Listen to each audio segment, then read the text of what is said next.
Meanwhile, while investigators work to find the cause of the deadly D.C. crash, President Trump is ordering a review of DEI in aviation, warning it may have played a role in this tragedy. Peter Doocy is at the White House with all the details on this story. Peter? Good morning, and President Trump is saying he thinks he inherited a transportation system that was made less safe by the last transportation secretary, Pete Buttigieg.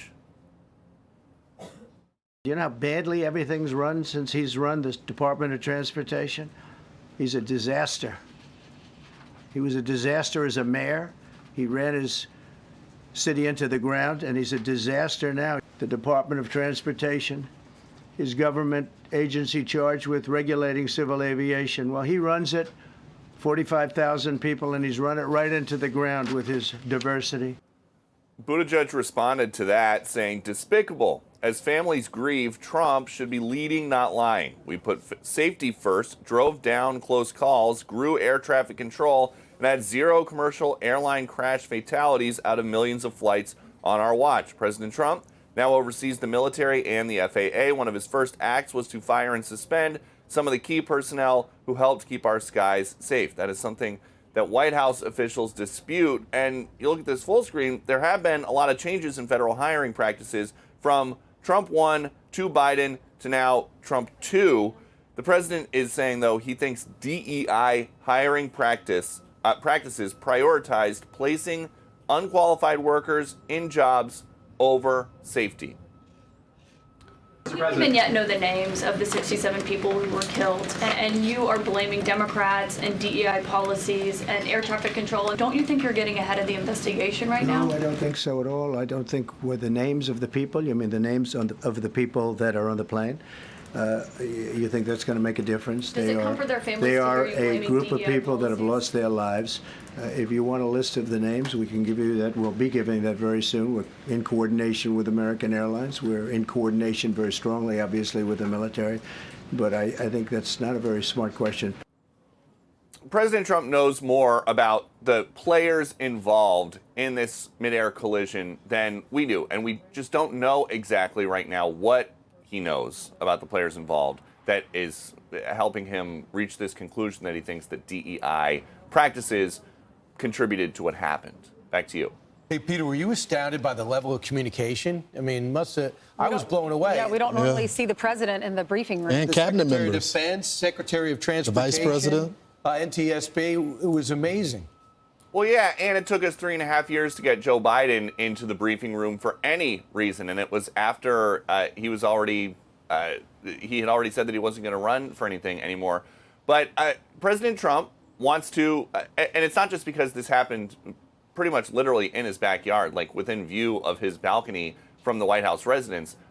He just is showing us that he wants to have his fingerprints on every big national story. And this is something that he and his team, Sean Duffy and Pete Hegseth, their first hours on the job, are going to have to deal with immediately to make people feel safe. And it is a change. I think the way that this used to work for the last couple of years, we would probably get a lot of lower level communication staffers briefing us, doing a telephone background briefing, something on Zoom where we can't show their faces or use their names, but we can say we got information on background. Whereas Trump is doing it essentially upside down. Start with the people at the top. This guy's in charge of the Pentagon. This guy's in charge of the Transportation Department. I am the commander-in-chief. This is what we think. And so, and now they are going to let us know in real time what they're going to do. He'll let you do a story and actually complete it by 6 o'clock. Well, yeah, if your job is to cover what the president says, it helps a lot if the president says a lot. Something.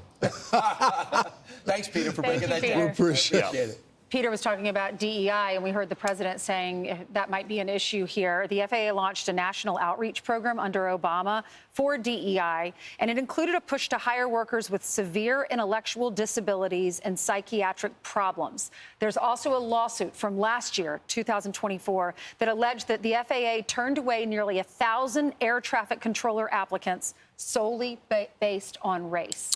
That is insane, to be low on people and a high-impact job and to turn people away.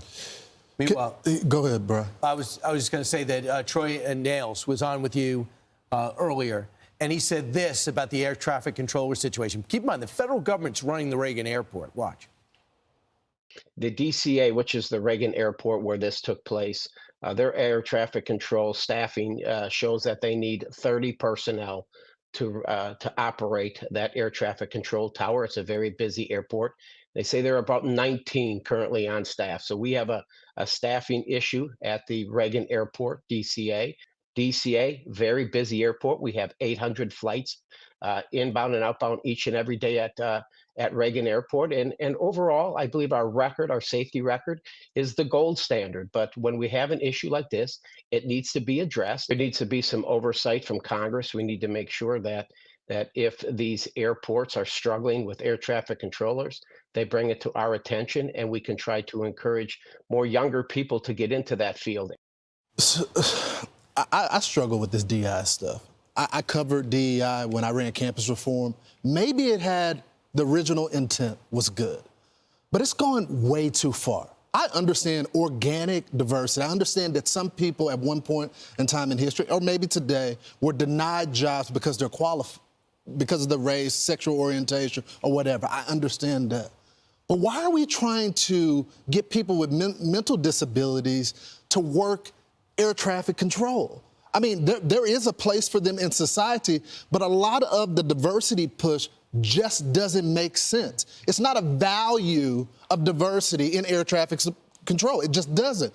The one thing that we need to focus on is the person qualified for the job. Yep. Does their diverse background bring them some additional information to the job? But just hiring people to meet different metrics doesn't make any sense to me. I'm sorry.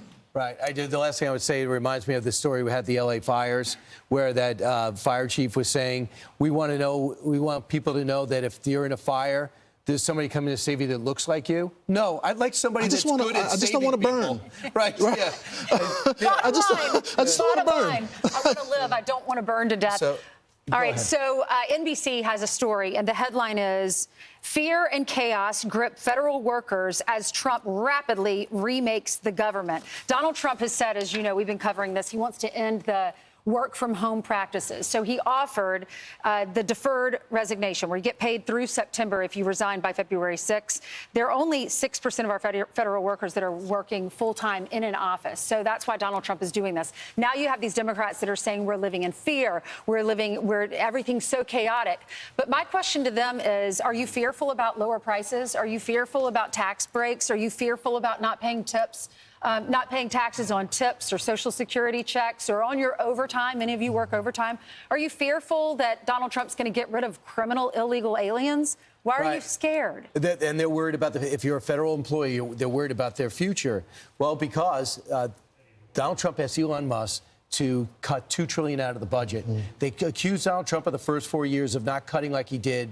Tax reform, I believe, was working to do that, bring more revenue in, but they never got to the tax cut because of the pandemic. So what he's doing now is to look at the 2.3 million people working for the federal government. They all got emails saying, you can quit, we'll give you 6 months, which, by the way, is way too generous, I think.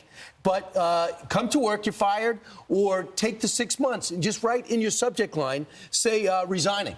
So that you should feel fear and loathing if you're not doing a good job. But if you like your job and are doing good at your job, you can keep your job. But this is part of a whole of government push to lean it out and bring our budget in line with $36 trillion in debt. You should not be fearful unless you're coasting.